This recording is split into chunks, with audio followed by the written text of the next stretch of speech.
Was His Grace at Wycliffe House on the night of the 17th of March? Sir Matthew Grenville asked. Duchess Charlotte Wycliffe stood alone before the witness rail. Behind the curved committee table sat 9 members of the House of Lords. Their dark coats formed a severe line beneath the carved ceiling of Westminster's private hearing chamber. Her husband sat opposite them beside his barrister.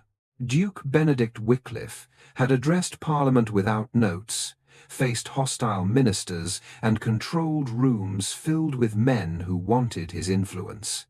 Yet now he watched Charlotte with the fear of someone who knew that one truthful sentence could end everything. An unsigned declaration rested on the evidence table between them. It stated that Benedict had spent the night of the 17th at Wycliffe House with his wife. Charlotte had been asked to sign it. She had refused. Sir Matthew repeated the question.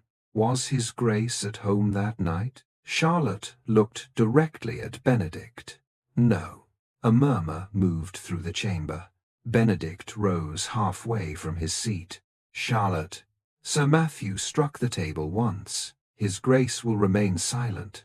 Charlotte tightened her fingers around the wooden rail. Do you know where your husband was? Sir Matthew asked. Yes. Where? With Lady Vivienne Harcourt at Carlton Terrace. Benedict stared at her as though she had betrayed him. Charlotte continued, before he could object. My husband later asked me to sign a statement declaring that he had been at home. The room changed.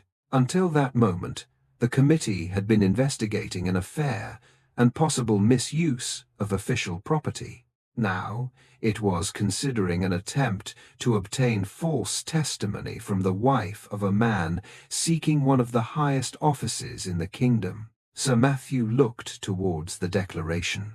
You are saying His Grace prepared that document knowing it was untrue? Yes. Benedict stood again.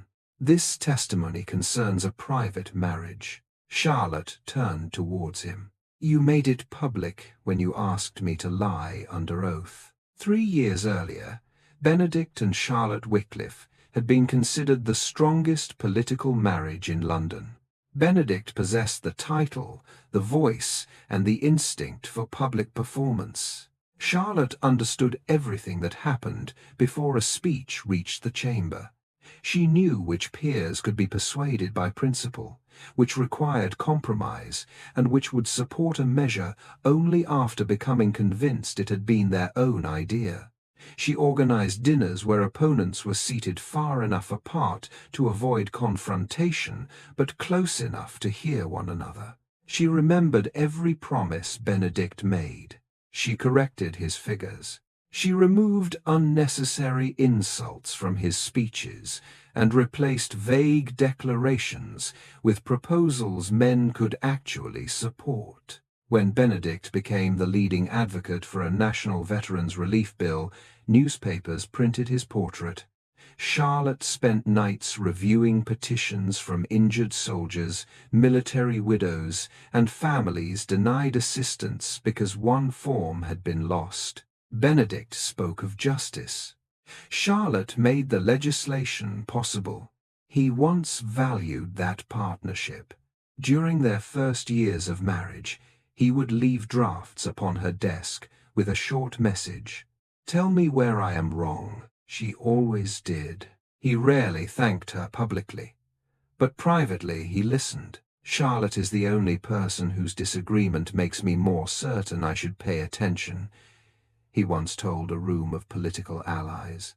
By the time his name was proposed for Lord President of the Council, that respect had become resentment. Peers began seeking Charlotte's opinion before committing their votes. Diplomatic wives preferred her drawing room to Benedict's formal office.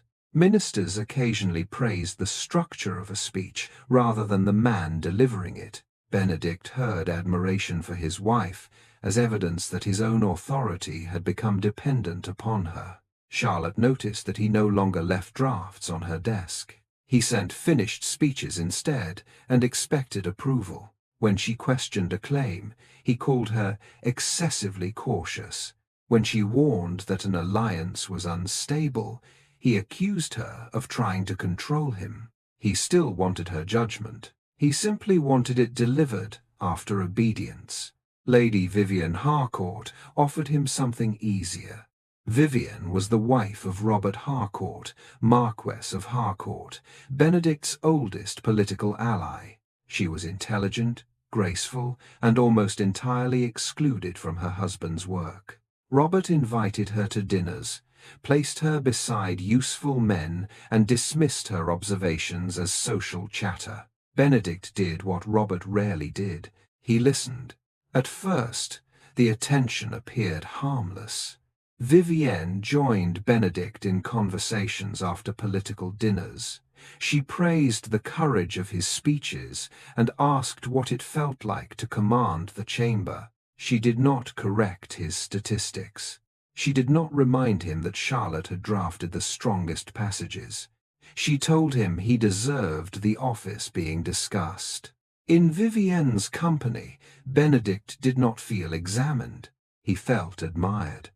Their first private meeting took place at Harcourt Abbey during a gathering intended to secure votes for the Veterans' Bill. Charlotte had spent the afternoon reviewing amendments with 2 military physicians.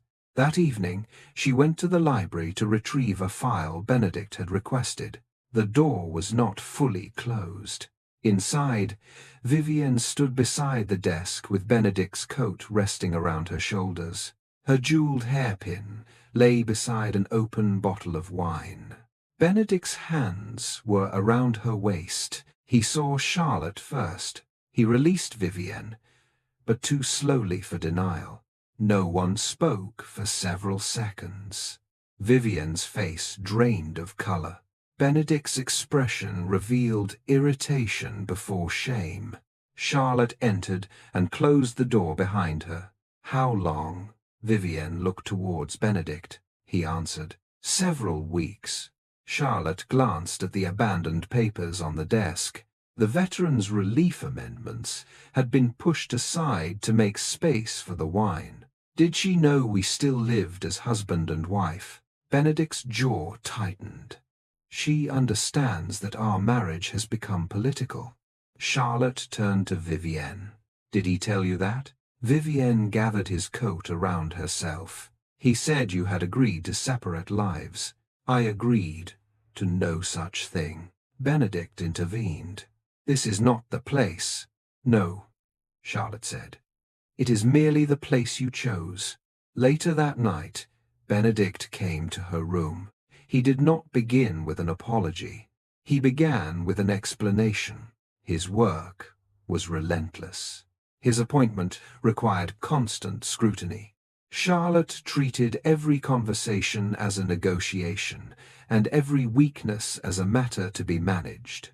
Vivienne made him feel like a man rather than an office. Charlotte listened without interrupting. When he finished, she asked, "Does your exhaustion make you incapable of keeping a promise?" "That is not what I said. You described the discomfort that preceded your choice. You have not addressed the choice. What exists between Vivienne and me does not diminish what you and I have built. It diminishes every promise beneath it." Benedict walked to the window. "Our marriage can survive this if you refuse to make it a public crisis. You want silence. I want proportion. You betrayed your wife with the wife of your closest ally. Robert has neglected her for years. Then she may leave him. His failures do not grant you rights over her." Benedict faced her. "You see everything as obligation." "No. I see vows as obligations, because that is what makes them vows." He exhaled sharply. "You do not want an explanation. You do not want forgiveness. You want a silent witness." Charlotte did not expose the affair. Not then. The Veterans' Bill was approaching its most fragile stage. Hundreds of injured men and military widows had waited years for reform. Several peers supported the legislation only because Benedict stood at its center. If the scandal broke immediately, his opponents would bury the bill beneath his disgrace. Charlotte refused to let strangers pay for what her husband had done. She quietly transferred correspondence to another political sponsor, Lord Edmund Carlisle. She gave him the vote lists, the compromise language, and the names of undecided peers. She ensured the relief measure could survive without Benedict. Meanwhile, she continued appearing at public events beside her husband. Benedict interpreted her discipline as surrender. He began visiting Vivienne more openly. He used a government carriage after late committee meetings. Carlton Terrace, a residence maintained for political guests, became a meeting place. He told Vivienne he would announce a separation after receiving the royal appointment. He told Charlotte nothing had to change. "You care too much about the bill to expose this," he said. "I care about the people the bill serves. Then we understand one another." "No," Charlotte replied. "You have confused delay with consent." Vivienne eventually discovered the same distinction. Benedict postponed every promise. First, he said the veterans' vote must come first, then the nomination, then the royal announcement, then the first months in office. When Vivienne asked whether he had told Charlotte they would separate, Benedict answered vaguely, "My wife understands the responsibilities of our position. That is not what I asked. She will not create a scandal because she has agreed, because she is sensible." Vivienne studied him. "You told me your marriage was over. It is over in every way that matters. Then why is she still required to protect it?" Benedict had no answer that did not reveal the truth. He wanted Charlotte's loyalty, Vivienne's devotion, and Robert's political support at the same time. Vivienne confessed to her husband 2 weeks later.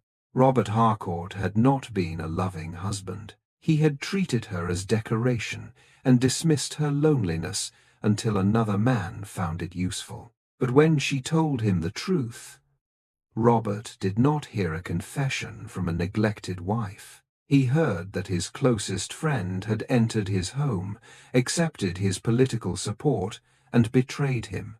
His anger was immediate and public. Robert submitted a formal complaint to the Lords' Committee, examining Benedict's appointment. The allegations were no longer limited to adultery. Benedict had allegedly used an official carriage, altered his public schedule, and occupied Carlton Terrace for private meetings while claiming to be engaged in government business. He had built his reputation upon moral discipline. Now his judgment was being examined before he could enter office. Benedict denied the physical relationship. He claimed his meetings with Vivienne had concerned charitable and social matters. When committee members asked where he had spent the relevant nights, he answered, "At Wycliffe House with my Duchess." Charlotte learned of the statement from a newspaper. Benedict had used her as an alibi without speaking to her. That evening, he entered her study carrying a prepared declaration. "One signature will end this," he said. Charlotte read the page. It stated that Benedict had dined with her on the 17th of March, remained at Wycliffe House overnight, and breakfasted with her the next morning. None of it was true. "Were you here that night?" she asked. That is no longer the relevant question. It is the only relevant question beneath an oath. The committee is allowing Robert's revenge to threaten years of public service. "You told them I could confirm your story. I knew you would understand what was at stake. You knew I had protected the bill. You assumed that meant I would protect you. If you refuse, my appointment will collapse, then withdraw, and allow Harcourt to destroy everything. The Veterans' Bill has a new sponsor." Benedict stared at her. "What?" Lord Carlisle has the votes and the amendments. The legislation no longer depends upon your appointment. You transferred my work. I protected the work from you. His face hardened. You had no authority. I had every letter, every commitment, and every promise, because I built the coalition you were prepared to use as a shield. Benedict placed the declaration before her. One sworn statement can preserve everything we have worked for. Charlotte pushed it back. No. It would preserve you by destroying the one thing I still own, my word. The night before the hearing, Benedict came to her private sitting room. For the first time since the affair began, he did not argue from entitlement. He pleaded. "One sentence," he said. "Say I was here." "Were you?" He looked away. "Say you cannot remember." "I remember waiting." "Then say the dates are uncertain." "I remember every morning you returned." Benedict's composure broke. "If you testify, there will be no marriage left." Charlotte looked at the man she had once trusted with every private thought. "You are asking me to lie in order to preserve the marriage you abandoned. I am asking you to protect our name. Our name will survive the truth more honorably than I would survive that oath." He reached for her hand. She withdrew it. "Charlotte, please." She had waited months to hear regret in his voice. Now it had arrived attached to his ambition. "That is the first time you have begged me," she said quietly. "And still you are begging for your career." The following morning, Charlotte entered the Lords' Committee chamber alone. Reporters crowded the gallery. Robert sat behind his legal counsel. Vivienne had been summoned for the next session. Benedict's barrister placed the unsigned declaration among the papers, perhaps hoping its existence would remain unnoticed. Charlotte took the oath. Sir Matthew Grenville studied her over the rim of his spectacles. "Your Grace, the committee requires direct answers. Do you understand?" "I do." "Was Duke Benedict Wycliffe at Wycliffe House on the night of the 17th of March? Charlotte looked at her husband. For one final moment, he appeared certain that 12 years of marriage would silence her. "No." The chamber erupted in whispers. "Do you know where he was?" "Yes." "Where?" "With Lady Vivienne Harcourt at Carlton Terrace." Benedict stood. "Charlotte." Sir Matthew ordered him to sit. Charlotte continued. "My husband asked me to sign a declaration stating that he was at home." Sir Matthew's gaze moved to the unsigned document. "Was that declaration prepared by His Grace?" "It was delivered to me by him." "Did he know its contents were false?"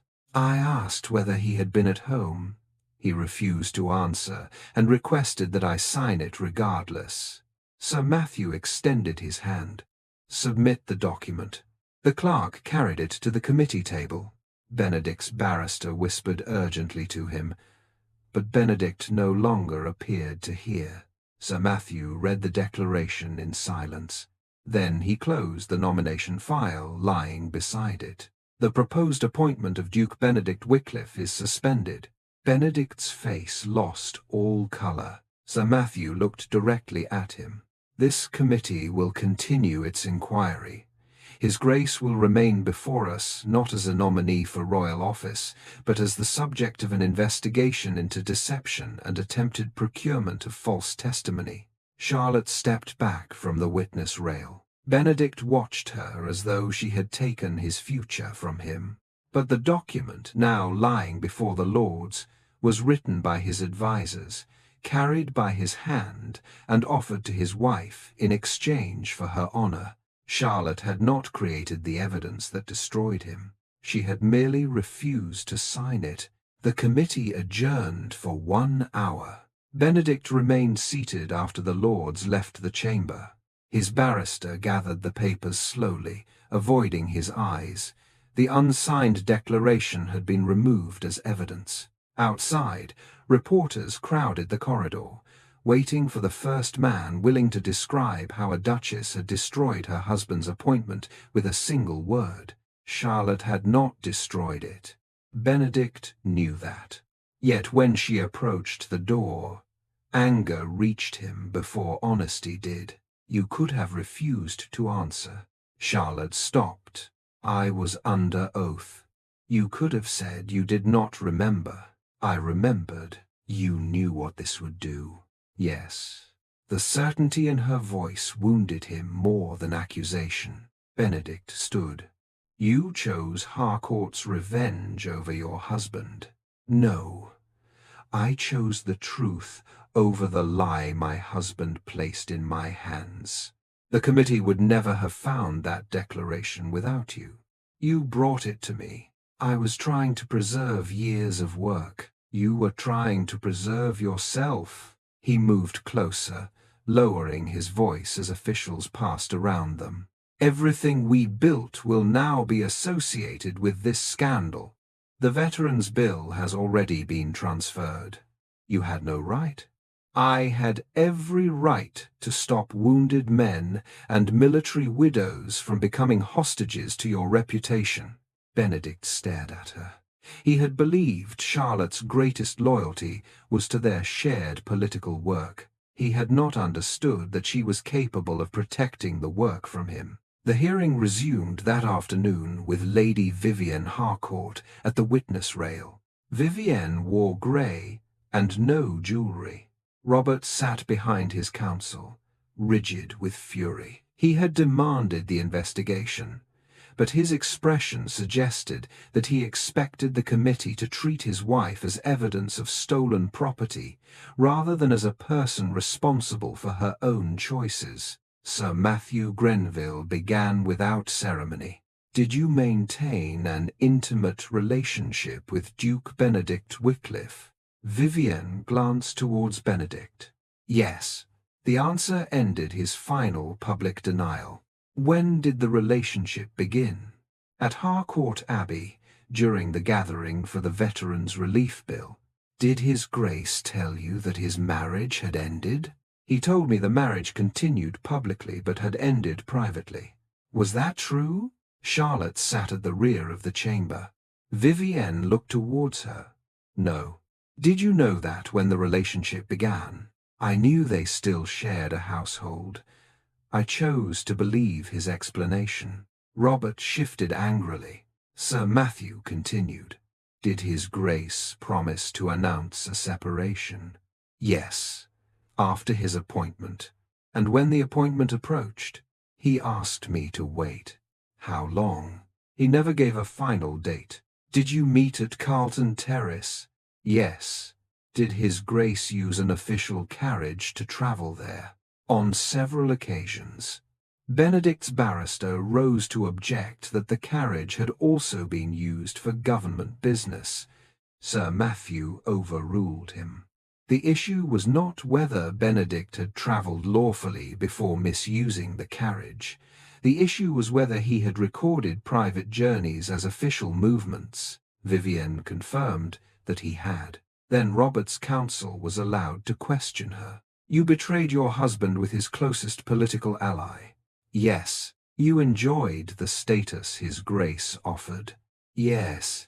You expected to become Duchess of Wycliffe. Vivienne hesitated. I expected him to separate from his wife. That was not my question. I understood that marriage might follow. Robert's counsel turned towards the committee. A woman prepared to destroy 2 households for rank now asks us to trust her account. Charlotte rose before she had decided to do so. Sir Matthew looked towards her. Your Grace? Charlotte spoke clearly.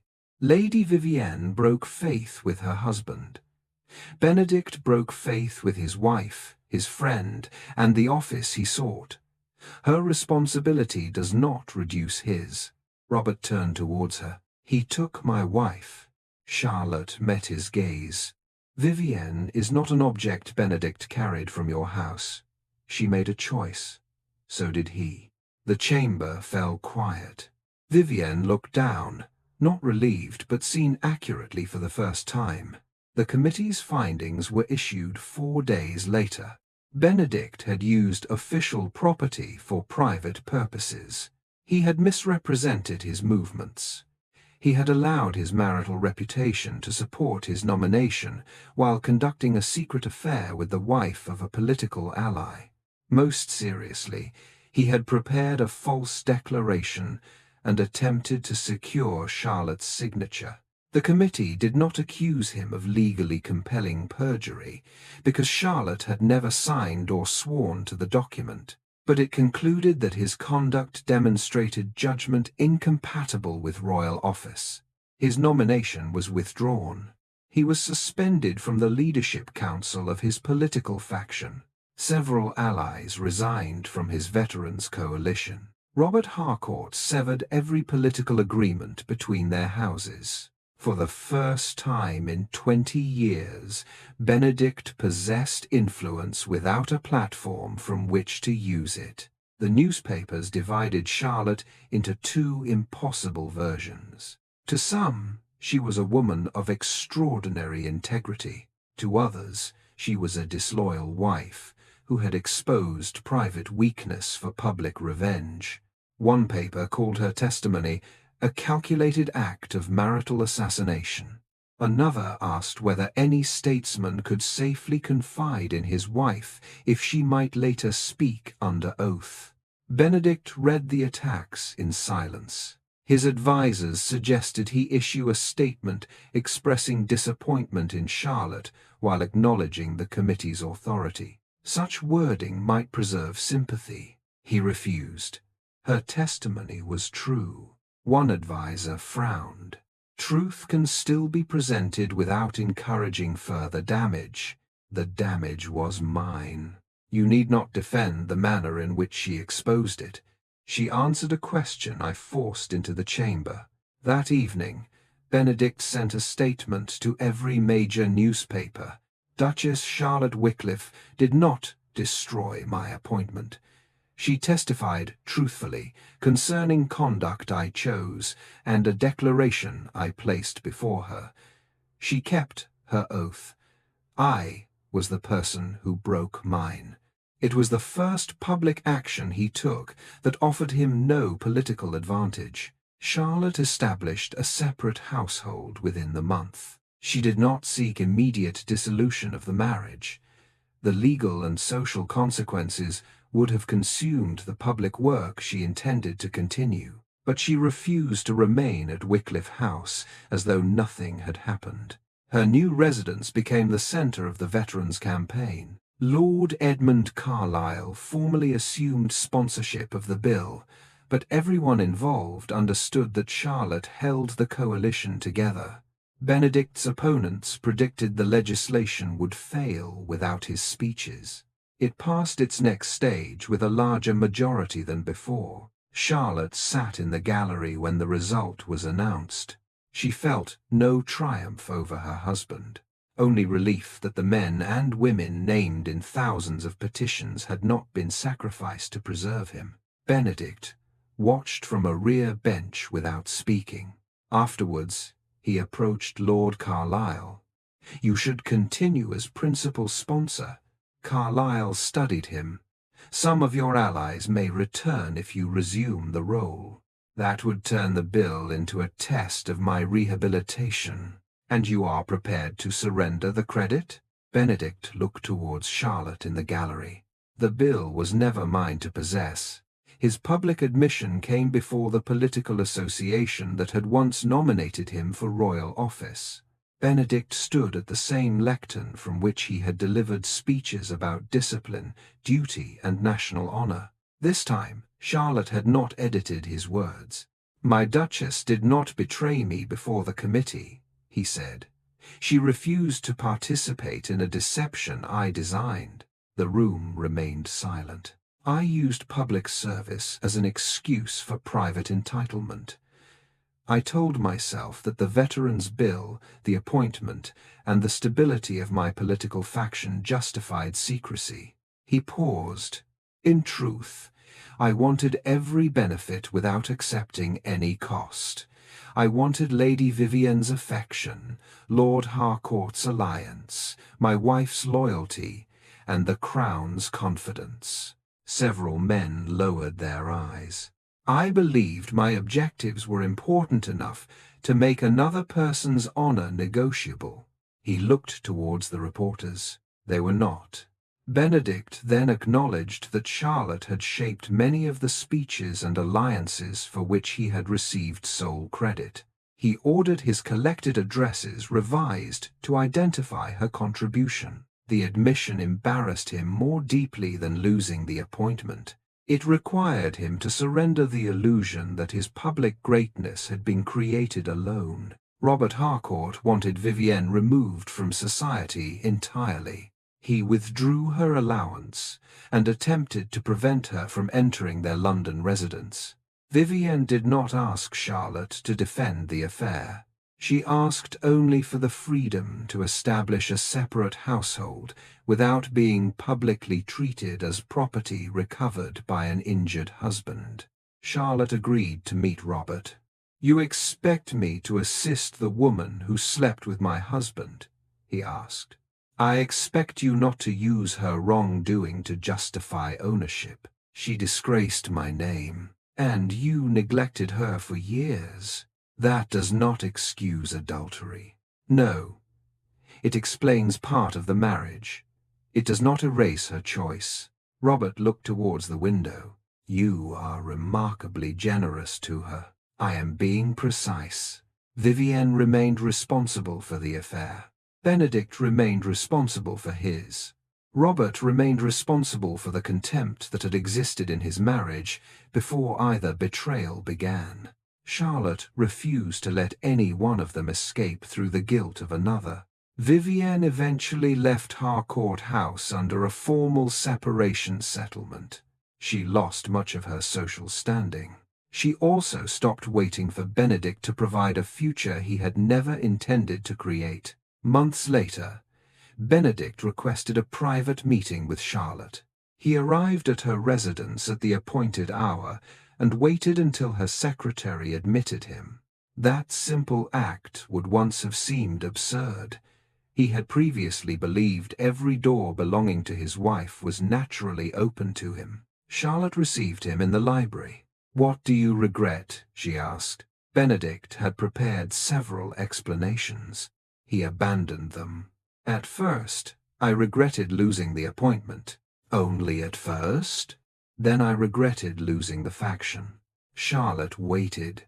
"After that, I regretted that Vivienne's testimony made me look foolish." "And now?" "I regret that I made your integrity a problem to be solved." She looked at him carefully. "That is closer.